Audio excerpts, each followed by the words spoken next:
Hello, selectors, and it's time to do the Madoka deck tech here on the Life Burst podcast.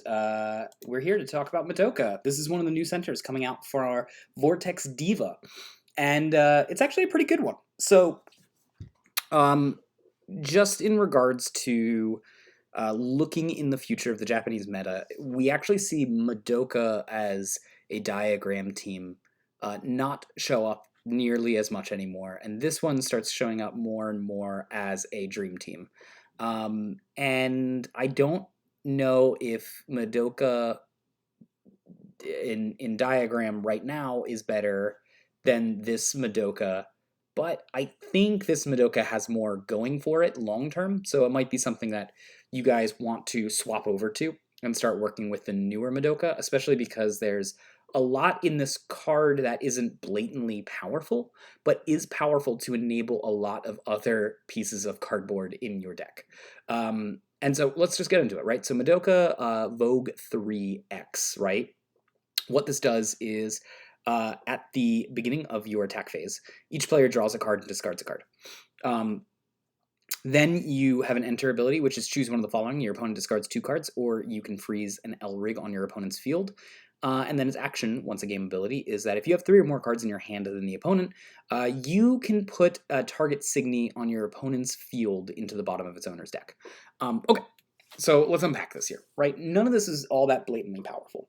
Freezing your opponent's L-Rig on enter is okay. It saves you a life cloth and maybe also saves you a team piece, but as we get more in the future, there will be less team pieces being used, so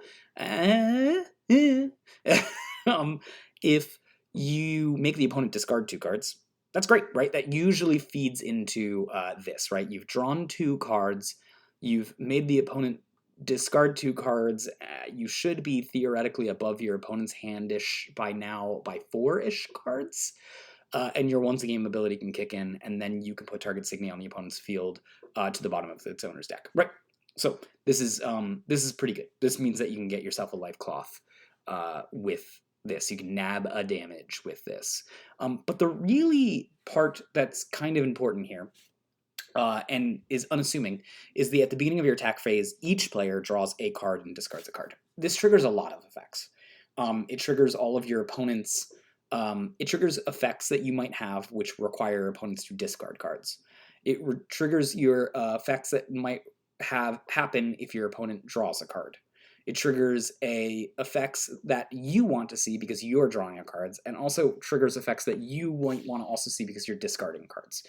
It's at no cost, and if anything, it helps you out because it lets you filter through your deck a little bit and find the things that you need to find on your turn a little easier, right? But again, these triggering things are going to be the reason why Madoka is powerful. There's certain effects in Wixoss that see if your opponent draws a card on your turn, it punishes them for it. So this would then stack with that and would punish your opponents. There's certain Signy that on your side of the field get more powerful if you draw cards, or if you're discarding cards, or if your opponent discards cards. And then it triggers on all of those things as well. So Madoka is an enabler deck. It enables shenanigans. And if we're ever talking about turning on various synergies, then we're talking about probably either a control deck that can have a value engine in order to function. Spoilers, this is not that. Or a combo deck which uses a crap ton of synergies to win the game. Spoiler, we're not doing that either because Wixoss doesn't have a ton of cards that can combo off on each other like Magic the Gathering or Yu-Gi-Oh! Does, for example. Or we're talking about a mid-range deck that uses value engines to put themselves in favorable situations. And Madoka is going to end up being in more of that situation. It's going to be more of a tempo or mid-range-esque type of deck, and that's where I'm going to start here with a mid-range deck. So, Madoka mid-range is going to be a dream team. You have no reason to not run. You have no reason to run a diagram in this. Yeah, Salvage the Future is a thing that you might consider, you might want, but there is other pieces now that are worth mentioning. Plus, your power cards that you're going to get are going to be from things like Firefly Squid or Zirconium, and you don't necessarily need a team for those things. This one, by the way, is not running Zirconium, but I'm just shouting it out as a very valid option that you could run with if you decided that you wanted to change the Dream Team up. Now, I personally wanted to play with Summer Lives Blues as the piece of choice here, which leads me to run two blue Elrigs, but that Tamago could be a Machina just as easily, and then you could run Zirconium in your main deck. I personally, when I do my rankings of things that I want, pieces and Elrig stuff come before the main deck, so that's why I decided to focus on trying to get Summer Live Blues in working up and running here. And we'll talk about all these things individually as we go forward. The important thing to recognize when you're looking at this page, aside from screen capping it, so that way you can build this if this is something you're interested in doing, is just to look at curve. And just to get the whole identity of the deck into one thing. Like I said, this is going to be mid-range. You're going to be running some amount of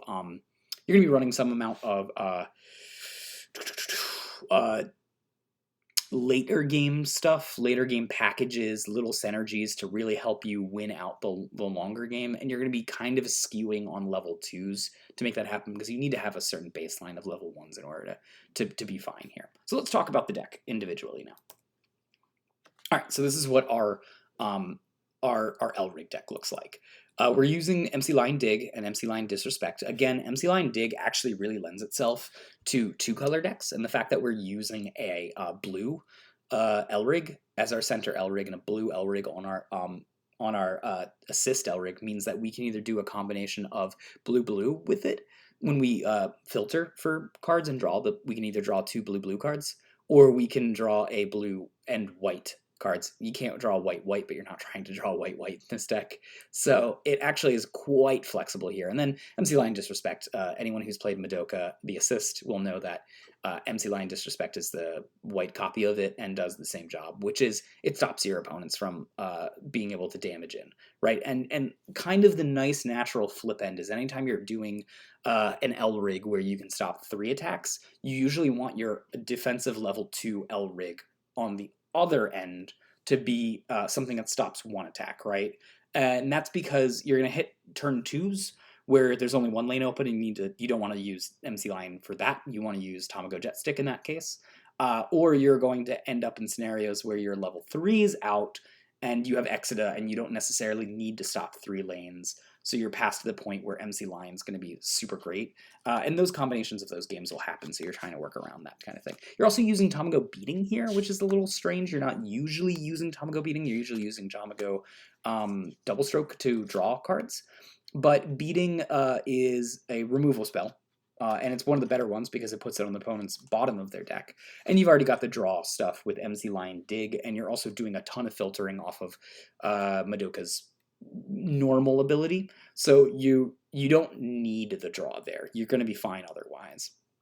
I put Burning Curiosity as the second piece of choice. That could be Xenocluster, it could be End of Turn, really. It could be whatever you decide you want it to be. I like Burning Curiosity just because I like my decks having a time limit on them, right? Certain amount of like, okay, I do this amount of damage this turn, this amount of damage this turn, this amount of damage this turn, and Burning Curiosity kind of plays in that respect. But it could be other things. You can change your second piece to choice. But I like Summer Live Blues a lot. Let's talk about that card. Okay, Summer Live Blues. Its use condition is that you've got to have 2 or more Elrigs on your blue Elrigs on your field. If you do, it's what you've got is a 2 blue cost, draw 2 cards, then target 1 Signy on your opponent's field and put it at the bottom of their deck. I know it doesn't sound like this is the most greatest thing known to man, but it is very good. Drawing 2 cards and just bottoming a Signy, so you're screwing it in terms of enter. You're not allowing it to be recurred, and there's going to be a lot of recursion in this next set coming up, so the meta is going to have a lot of recursion in it. And then just being able to draw some extra cards. Again, that's one of the reasons why we're not running Tamago Double Stroke, is because we just have access to a lot of card draw. It's just really nice, and it will do the job that you're looking to do here. Let's go straight into the level ones. So of course you're going to run your 4 servants, but the rest of it is going to be a little bit up in the air. I chose to go with this setup, which is going to have a little bit of blue enter in terms of the Procyon. Zhao Yun, just because it's just a difficult threat to deal with for your opponents. So when you stick it, it sticks around for quite a while. And the last one here is going to be a card they haven't released on Facebooks yet, so that's why I'm sorry. Sorry that I have to flip to some of these in order to show them. This one, Lapis, Natural Planet, and I guess it's the bunny in the moon, the rabbit, the moon rabbit. Anyways, it is got a life burst of target one of your opponent's signies with 8,000 power or less and return it to their hand. So again, you're going to see a continual theme in this type of, and it's kind of present in blue-white in general, as a resource denial deck. Now, this doesn't exactly bode as a resource denial deck. It's not, for example, a freeze deck, although freeze decks end up being white-blue in general. This is a bit of a resource denial deck in the fact that it's still playing aggressively, but because it's not straight up vanishing on most things, it's depriving your opponent of enter. So unlike red, which actually does direct enter burn, this does enter prevention. So it's a bit of disruption in terms of in your mid-range deck. And it doesn't get rid of the thing long-term. That's, again, one of the reasons why you want rather the deck be mid-range than control for this type of thing, because when you're bouncing, you're going to see that card back again in like 2 seconds. So this form of disruption on your opponent is disrupting their enter. And you're not trying to disrupt it continuously. You're just trying to tempo disrupt it for a little bit, just so the opponent is off balance and you can take advantage of that window and strike in. So that's our level 1 selection. Our level 2 selection includes this new card, which is a level 2 that makes the opponent discard a card. Think Hijikata, but a lot easier to pull off. And then Bow Higharmed. Bow Higharmed has the exact same life burst as the Lapis here, which is you can return target Signia with 8,000 power or less on your opponent's field to their hand. So again, these life bursts are somewhat aggressive because they open lanes, but they are also somewhat defensive because if they're triggered on your turn, or on their turn, you can potentially put attacks back to their hand, so you can either defend your Signies or defend open lanes if the opponent's going super, super aggressive. And I like them in this type of deck. Let's talk about the new card that's coming out. Bruno, Azure General. It's got constant. As long as this Signy is in the center of your Signy zone, it gains auto. Whenever the Signy attacks, you can draw a card or your opponent discards a card from your hand. So it's good in the fact that you're probably always going to choose discard, by the way. But it's good in the fact that it's a little flexible on it. Yes, 5,000 power isn't really strong enough to withstand getting attacked back very often. But if it's hurting your opponent's resource, and again, right, you're bouncing things back to the opponent's hand, you want to make them discard it, right? That's the natural order of things.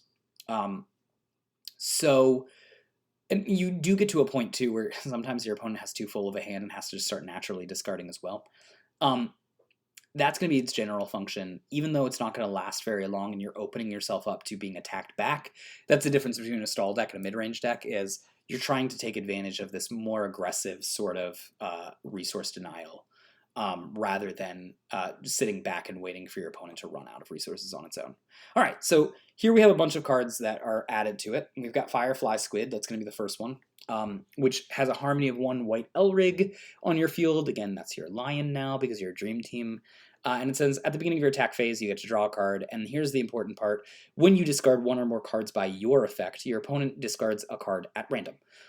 So basically, this means that with your Elrig's ability, which is going to make you discard a card on your turn at the beginning of your attack, you're always going to basically turn this into making your opponent discard a card.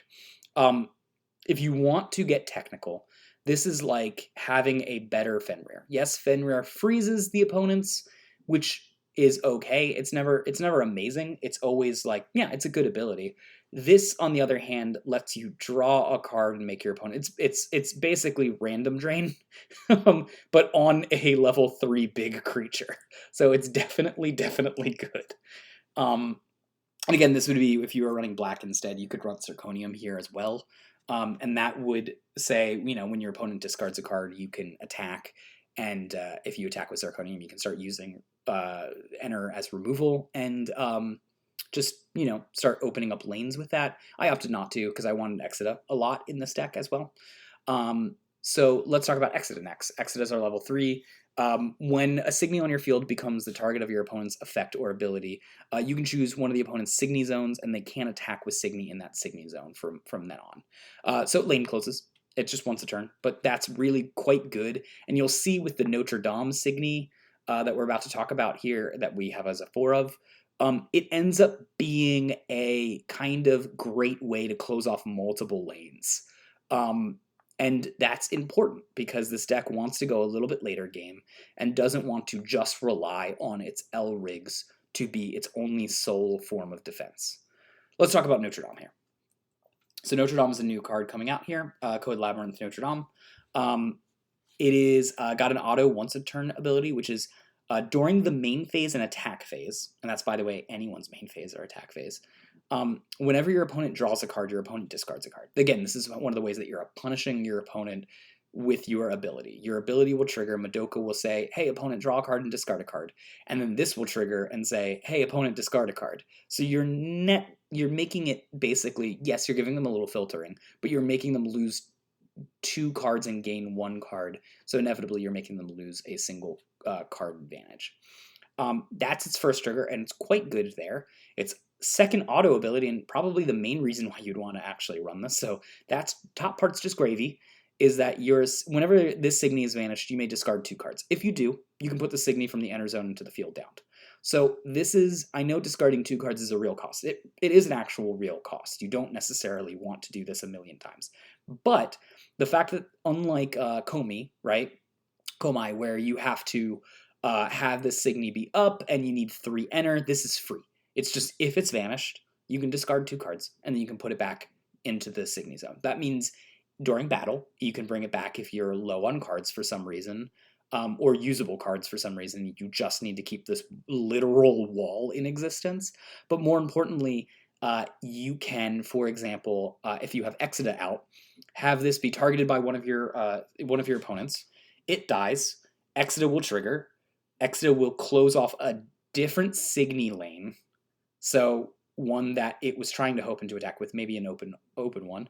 And then you put this one in another open slot, and you go ahead and boom, you've closed down 2 lanes with this. That's its whole reasoning. So the reason why we use this more than the Exida is, one, it's blue, but the second one is also because that top phrasing makes your opponent discard way more cards, and you love your opponent discards cards. And then the last one is, and this is sort of a flex spot, so you could feel free to change this and move this to something else, right? Is Glaciers are evil. Action, put the Signy from the field into the trash. You can freeze up to 2 Signys on your opponent's field. Or action, you pay blue and a colorless, put the Signy from the field to the trash. If the opponent has 0 cards in their hand, you can vanish target Signy on the opponent's field. So this is just a lane opener, right? You shouldn't really think of this as a level 3 Signy, because it's not. It can be, which is why I left it in the level 3 area. But realistically, this is a spell that says if your opponent has 0 cards, then you can go ahead and, for 2 enter, remove open up a Signy lane. But it has the upside of, if you don't have the opponent at 0, it's still a level 3 with 12,000 power. So it's actually very flexible. It's not the most powerful card in the game, but it is very flexible, and that's something we appreciate right now. We'll replace it at some point in the future, I'm sure. But for this set, it's probably pretty good as a 2 of. Going back to here, we've talked about all of our 3 drops. Let's talk about our flex spots, our spells. You've got Random Drain, you've got Thrilling. Thrilling is just another way to turn on Firefly Squid. Plus, you're always looking for some amount of Exceed in this deck. And when we have Exceed in white or Exceed in blue, I always tend to prefer Thrilling. Drawing 3 cards instead of searching 5 and finding 2, or drawing 3 cards, are both sort of very close to the same type of effect. But in this, I would respect the fact that I just probably want more cards in hand. So I ended up going with Thrilling instead of Miracle Draw. Plus, it's just blue enter, and I just like having more amount of blue, especially because I've got a lot of blue to feed here. And then Random Drains, right? 4 of them. They're solid. They're not random for you because you're on a dream team, but they'll do the job that you need them to do, which is draw a card, discard a card, right? And that will trigger your firefly squids, some other things as well. And you're just trying to keep their resources low. You're bouncing. So basically, let's talk about this. You're bouncing cards back to their hand, and then you're making them discard cards. This is how you're doing removal and enter denial while trying to open up lanes and attack for winning. And you have quite a bit of ways to open up lanes in this deck.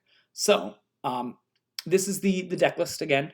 I hope you guys thoroughly enjoy Madoka. I actually think this is probably tier 2 in the next set. It might be even tier 1.5. I don't know if it's tier 1 exactly, but it definitely will reward very flexible lines of play. Your game plan will be to use your level 1s to just to put up some form of defense and sort of get yourself situated while you work into your late game, and then start accruing on your value engines of Exida, Code Labyrinth, Firefly Squid, and trying to attack their resources. And the resources they're attacking is you're attacking their enter by making them bounce cards back to their hand, and you're also attacking or vanishing by putting things on the bottom of their library, or you are making them discard cards, or a combination of both. And that's going to be your game plan. So it rewards very, very flexible lines of thinking. Tell me how you guys think about Madoka, if there's any changes you do. If you'd rather have the black and take out the Summer Lives blue, what would you replace that that piece with? What's your thoughts on Madoka? Do you think that we should stick with Madoka 1.0? That should be staying with